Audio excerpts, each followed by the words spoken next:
Hello, hello, hello, sellers. Come on in. I'm Kathy Terrill, and I love to be selling. Come in. I have a wonderful, wonderful topic and wonderful tips for you. And what I'm going to be talking about is I wrote down my topic getting more sales on eBay 24/7. And what that means is you, as a seller, attracting buyers with your items, and that you're able to do this day in and day out, week in and week out. Obviously, if you're in a very tightly niche category that's very seasonal, but for the most part, the tips that I'm going to have are going to work for you Monday through Sunday, Sunday through Monday, 7 days a week, 24 hours a day, because there's nothing like waking up in the morning with an eBay sale. But it works, because so often when sellers come to me, they're coming to me saying, Kathy, I'm just not getting sales. Or I was getting sales, for a month or two or a couple of weeks or a couple of days. And all of a sudden it's like crickets. What on earth is going on? So let's talk about it. And what I'm going to be talking about is what eBay says, because it's always good to go to the source, about what they look for in listings, to prioritize them for what is called best match. And if you're new to eBay search, the default is what is called best match search. And if you're unfamiliar with that, search on eBay, you'll see there's a toggle within the search, and what it'll go to is best match. Okay, this is true whether you're on desktop, whether you're on a tablet, whether you're on a phone. If you just search on eBay, eBay's default is best match. And oftentimes, even more experienced shoppers aren't aware of that. They just search for the item, they look at what eBay shows them, and then they go shopping.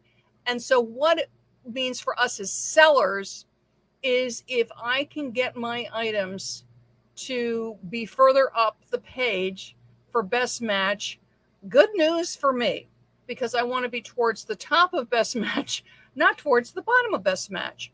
And that's what we're going to talk about, is what works.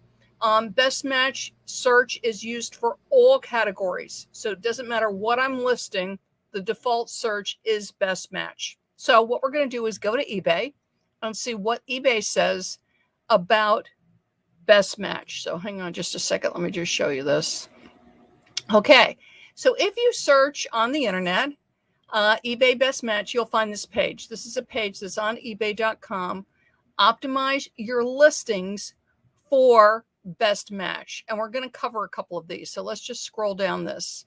Our best match algorithm, the formula eBay uses to sort listings, considers a number of different factors. And just for you to know, which I know from meeting with a lot of different teams, there's literally thousands. I mean, there's thousands of criteria that's used to rank for best match.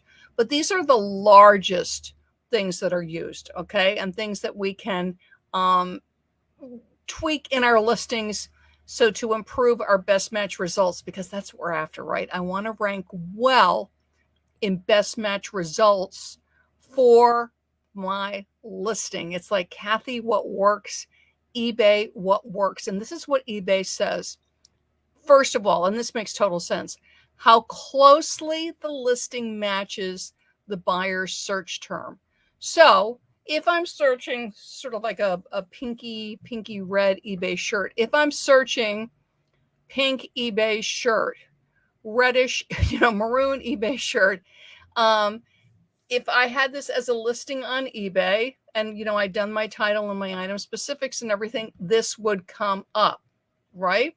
Because it's what matches what the buyer is looking for. If I'm searching green water bottle, it's very unlikely that a sort of pinkish maroon eBay shirt is going to come up. So what my item is listed, it needs to match a good part of the criteria of what the buyer is searching for. Now, that being said, in case you don't shop on eBay, and I encourage you to do it, because it's really interesting, because as a shopper, you'll see what eBay is showing you. So let's say I'm just searching pink women's t-shirt. unlikely an eBay shirt would show up in my match unless I've been searching a lot of eBay items. So let's say I'm searching eBay items. I'm searching eBay water bottles, and I'm searching eBay hats, and I'm searching eBay tote. Then even when I don't search eBay, but perhaps I just search pink shirt or red shirt, there is a chance that in the best match, I will see an eBay shirt. Why? Because eBay knows what I've been searching for. eBay knows what I like, and they want me to shop. eBay wants me as a buyer to shop. In order to get the buyer to shop, they want to show the buyer things they will like, okay? So let's say I'm always searching green. Green's my favorite color. So I'm searching green shirts, I'm searching green bottles, I'm searching green sheets, I'm searching green, I'm trying to think of different things that are green rings. Then perhaps when I go to search for a hat, and let's say I'm even searching for a vintage hat, let's say vintage hat 1950s, there's a good chance, because I've been searching for green items, that even if I don't type in green hat, eBay will show me green hats. Why?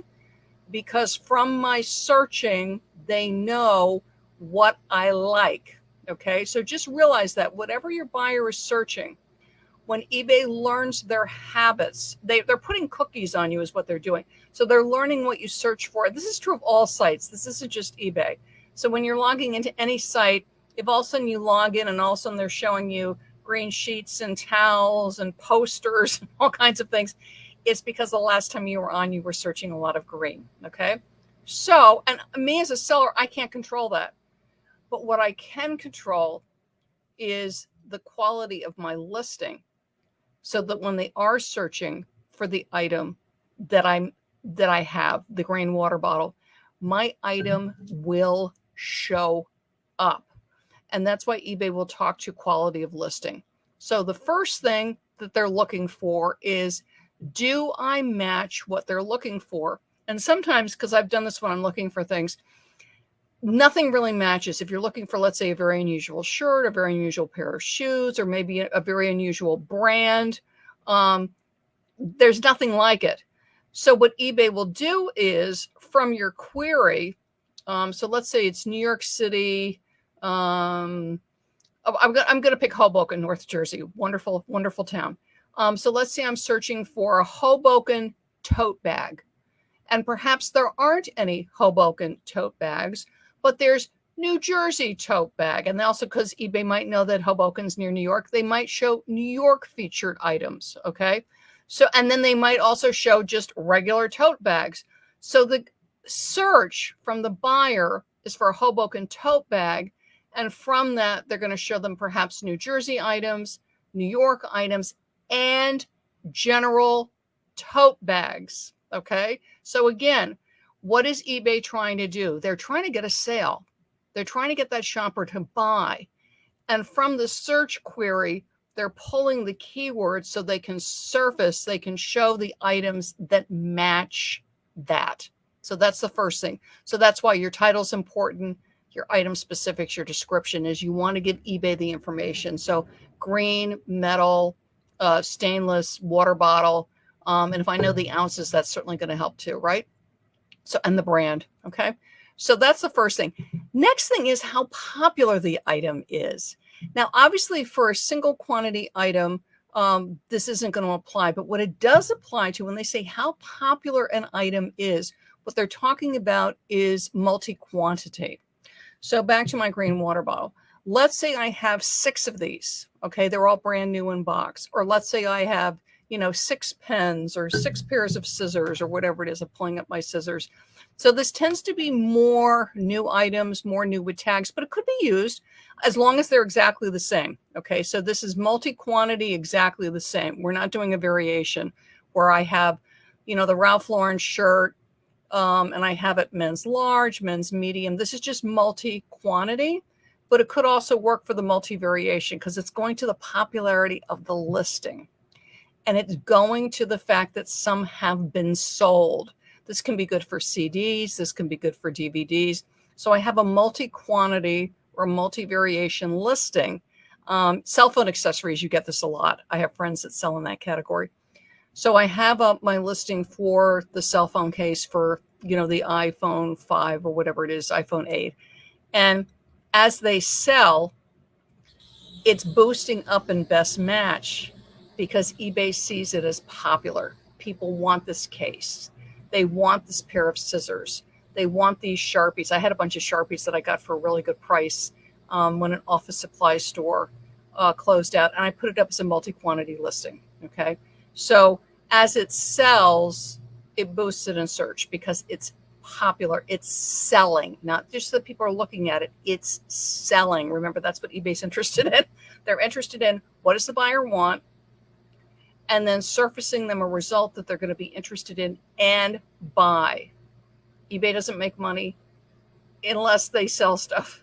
So that's eBay's primary purpose always, is matching the buyer with the item so that they'll be happy they get a sale, and then eBay's making money. Okay. So how popular the item is. And then the next thing I wanted to bring up is the price. Price can be tough, particularly when it's unique, one-of-a-kind items. If you're new to eBay, so just to let you know, so let's say I'm trying to think of a unique item. I'm looking around my desk for a unique item. Well, let's say the scissors. Let's say these scissors are vintage sewing scissors, okay? And let's say they're in an unusual shape. Perhaps they're shaped like an owl, or shaped like a unicorn, or shaped like, hi, Tiffany, how are you? Or shaped like, I've seen, they're shaped like a bird, okay? And then I think, oh, my wonderful vintage scissors that are shaped like a bird. And then I go on eBay, and sure enough, there are other ones that are similar. They may not be the exact same thing, but they're very similar, okay? So as a newer seller, I'm going to want to price competitively. And this is because other wonderful sellers, and it's great that we have Tiffany watching, like Tiffany, who's a wonderful experienced seller. She might have something very similar. And she's done her research and she's priced it. So let's say the scissors are $39.99, and Tiffany's selling them. Then I come in, my scissors are pretty similar. I'm looking at it size, because remember, scissors are going to come in size. So some might be 3 inches, 4 or 5. So definitely you want to measure, and that's going to be part of your wonderful description. So it's the same size. It looks pretty much the same, maybe a little different. So Tiffany's got her beautiful scissors in for $39.99, and she's experienced. She's got a bunch of feedback. And I'm coming in and I'm newer. So let's say I'm under 50 feedback or under 60 feedback. It's not that you have to give your item away, but I need to be competitive. And one of the ways you can be competitive is your price. So if the more experienced sellers with higher amounts of feedback are selling the item for $39.99 or $49.99, I need to incentivize why the shopper wants to buy with me. eBay does not use feedback in ranking of best match, okay, which years ago they did, in case you're listening to older videos. But as a shopper, and I do shop on eBay almost every day, I definitely go over and look at the feedback. It's like, okay, what are shoppers saying about working with this person? Was it a pleasant experience? Did they ship fast? Were the items accurately described? And typically, you see nice things written about them. Every now and then, and I do click the neutrals and the negatives because it lets you know how the seller handled the unhappy buyer. Sometimes it's clear you just have a really cranky buyer and the seller's great and they're really very gracious in how they handle it. But every now and then the seller's like, they're a little aggressive. And I'm going, okay, even though they've got more experience and they've got more feedback, they got really aggressive with this buyer. It's like, I really don't want to deal with somebody like that. So I'm going to pick somebody else. So then if I'm going with a newer seller, which I've got no problem shopping from newer sellers, I know eBay's protecting me and I like to encourage newer sellers, they've got to give me a reason. So it could be, and a price is going to be one of it. So if the more experienced sellers are like $39.99, maybe like $34.99, $32.99, you got to give me like $4 or $5 or more. So I'm incentivized in shopping with you. And the other thing, particularly if you're a newer seller, I do encourage you to do a return policy. And it's not that shoppers are looking to return items, but particularly when you're new, okay, so like under 50 feedback, I'm going to want to know that if for some reason the item arrives and it's not exactly, what was represented, and it's not because you're trying to deceive anybody, you just didn't know to put a certain detail in, or the picture wasn't really accurate or whatever, is that the person can easily return with you. But again, you don't need to pay for the return. eBay, of course, wants you to do free returns. But I do encourage you at least to do buyer pays return shipping, just in case they get the item and they're not really happy. The shirt really didn't fit me the way I thought it was going to fit me. I haven't dragged it around the house. It's totally fine. I tried it on. It just wasn't me. And they can ship it back to you easily. So if you're newer to eBay, really look at your price and price competitively. If everybody else is $39.99 and you're $49.99, I got to have a really good reason to be shopping with you. Now, if your item is new with box, has some kind of certificate of authenticity, has something to make it worth the more money, that's totally fine. Okay. But if it's really comparable to other sellers, you've got to, do something to incentivize. Back to price. Particularly when you are a more experienced seller, there are times in the market, and the thing is, selling on eBay can get very volatile at times, is just for some reason the market's really slow in a certain category. Let's say all of a sudden, flip-flops got really slow, or sandals is really slow, or men's polo shirts or golf shirts, for certain brands gets really slow, or there's a glut. I've seen this when I'm researching, typically something where there's maybe only half a dozen listings, for this brand or this style, all of a sudden there's like 40 or 50. If I'm experienced in the category, and we've all got Terrill now, so you can go and check your solds. You can also use advanced search to check solds. But I can go and look and just see, for some reason, there's a glut. And I'm a patient seller, and I'm willing to wait. So I'll go higher, like everybody else is pricing at $29.99 or $34.99, and I'll go $39.99 or $44.99 or $49.99 because I know I'm fine. I'll let the lower price items sell out, and then my item will sell. Okay. But you need to have experience. You need to have done your research. You need to know more of the trends. And this is just sort of knowing certain categories. Again, you can be a big variety seller, but certain categories, like, cutting boards or, curtains. We're coming up on the fall. Typically what happens with, let's say, Halloween decor, fall decor for homes. Okay. May not be the hottest item right now because I'm going to date this. We're in August. And that it will go up, as you get closer to the holiday. The other thing is, and this is why you're going to use Terrill, is it could be the reverse. It could be that they're really popular right now, certain kinds of lighting and cookie jars, and it becomes less as you get closer to the holiday because people have bought the items.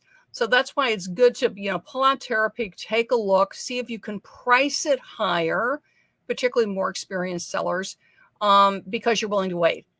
And the other thing with pricing, if you're not doing this, and I encourage you to do it, is really look at best offer.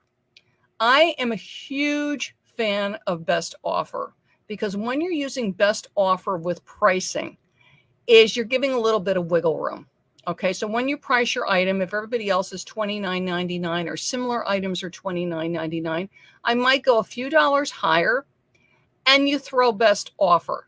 Okay, so I have experience. I know if they check my feedback, they're going to see good things. I've got a good return policy, so that, that's going to help me. I've written a quality listing because eBay talks about that for best match criteria. So I've got great pictures. I've written a great title. So I can go a little higher perhaps than the competition, but I'm putting best offer there just in case somebody wants to save a few dollars.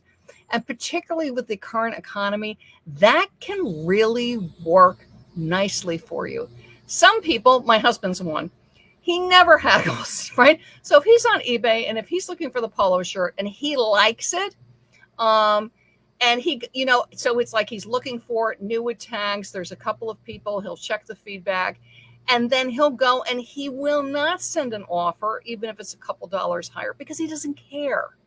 He's looking at, what's the return policy? Is it what I'm looking for? And then he just buys it.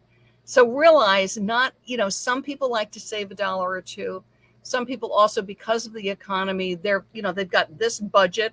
We're going into back to school. They've got this budget for their toddler's clothes or their teenager's clothes or for their clothes because they're a teacher, and they want some new, shirts or leggings or sneakers or socks, headbands, electronics, whatever it is they're buying. And they've got a set budget. They've got to bring it all in for under 80 or under 100 or under 200. And don't forget with back to school too, you got dorm room supplies. So it's sheets and towels and all kinds of items. They've got a certain budget for the teenager, for the college student, or the college student shopping for themselves. So the fact that they can send you best offer and maybe save a few dollars here and there can really work nicely for you, again, to keep your sales strong. How can I keep my sales strong 24/7? The other thing that's nice with best offer is, okay, so they come in and let's say for whatever reason they want to buy those cool scissors to take with them to school or to have at school, so they send you the offer, is that they then go, because they're in on your items and they see that you have best offer and perhaps they like to save a few dollars, it encourages them to browse the other items. I'm like, hey, I'm in here. I'm in Tiffany's store, Kathy's store. I got the scissors. Let me see what else they got, right? Oh, they have that cool eBay shirt. Great, I'll grab the eBay shirt. And all of a sudden, I've had this happen many times, is all of a sudden you get best offers on 3 and 4 items. And it's the same shopper, because they've come in on that one thing. Now, it's like a bonus tip. What can be nice on that, when I see they're looking for a couple of things, and you may not have a combined shipping policy up there, if you're charging for shipping, is you can send them a message, it perhaps counter the offer. So they're sending you the offer for $31.99, and I'll counter, let's say like the $32.99, and say, I'll ship this with the shirt you bought, the bottle you bought, for just an additional $2, or I'll give you free shipping on it because you're combining it with the other items. So do consider that. Yes, hey, Terry, how are you? So just remember, 1, is your listing relevant to what the shopper is looking for? If they are looking for a green water bottle, it is extremely unlikely that eBay is going to give them scissors, unless they're green scissors and they've been searching for a lot of green items. Okay, so the number one thing with best match is, does your item match the relevancy, the criteria for what the shopper is looking for? And this is why it is important with those keywords in your title and your item specifics, is that you fill it in. So it's, scissors, embroidery scissors, or whatever it is, the size, 4 inch, 5 inch, 6 inches, the color, because it does matter. Some people want pink scissors. Some people want black scissors. Other people, it's the stainless look. So the color matters. The size matters. Is the item relevant to what the person is looking for? And then if you have a multi-quantity or a multi-variation, if the item fits that kind of listing, is what's nice is, as the item sells, if you've got a bunch of shirts or a bunch of water bottles or a bunch of scissors, it will give the item a boost in best match. Okay. Again, cell phone accessories, because I have a couple of friends that sell on that. When you go to certain categories, you'll see that, and you'll see what's at the top of best match. And it is the multi-quantity. Okay. But again, unique one-of-a-kind sellers, it's fine. I'm not competing with that person because I've got a unique one-of-a-kind item. So it's not going to be a multi-quantity. And then look at price. Again, newer sellers, incentivize why the person's going to be shopping with you. More experienced sellers, you can bump up the price a bit. But do consider adding best offer, because that way for shoppers where price really is a sensitive item, and it can even be on very unique collectibles, right? Many people, yes, they're spending a lot of money. They're spending $100 on this item, or $300 or $400, whatever it is, and they might like to save a few bucks. By having the best offer, you attract those shoppers. And then there's people that don't care, like my husband, and he never sends offers. He's just like, I want to get it, and great, because you know what? It sells at full price. Yay! And you've just made a lot of money, which is good, good, good. Now, we are right now just starting up with the back to school season. And if you haven't noticed, I actually noticed this when I logged into eBay. eBay is talking back to school. In fact, all the websites that I'm going on right now are featuring back to school. And so what I've done is, on my website, ilovetobeselling.com, I've got a free guide for you specifically about back to school. And it's called The Ultimate Guide to Back to School Products, Pre-K through College. Because don't forget, back to school is toddlers. Back to school is grade school. Back to school is high school, college, grad school, and teachers. So it is a massive category. It is a multi-billion-dollar shopping season, and all different kinds of things sell for back to school. It's not just backpacks and notebooks, okay? Huge variety, because again, think dorm rooms, think first apartment, think all the electronics and the accessories, the accessories that go with the electronics. It doesn't need to be new. A lot of people prefer to buy used, prefer to buy refurbished because of the kindness to our planet, and they prefer to keep things out of landfills. So you, with your wonderful, unique, one-of-a-kind items, your used items, this is a good season for you too. And again, the topic of this video is selling 24/7. So knowing things that are in demand for back to school that you might have overlooked. You go, boy, I had no idea people buy that for back to school. One, it helps you to know what to get listed. And two, it can help you with things to feature on your social media. And if you have an eBay store for running promotions and sales. So hop over to my website. Hi, Teresa. I love to be selling.com and grab this free guide, the ultimate guide to back to school products, and enjoy it. And with the guide and with my tips about eBay Best Match, it helps your sales stay strong 24/7. So no matter the season, no matter the product line you sell, is that you can get great sales. Remember, there is always something selling on eBay every second of every day. And the thing is to get your items to be among those that are regularly selling. Okay, great. I'm Kathy, and I love to be selling. Bye-bye, everybody.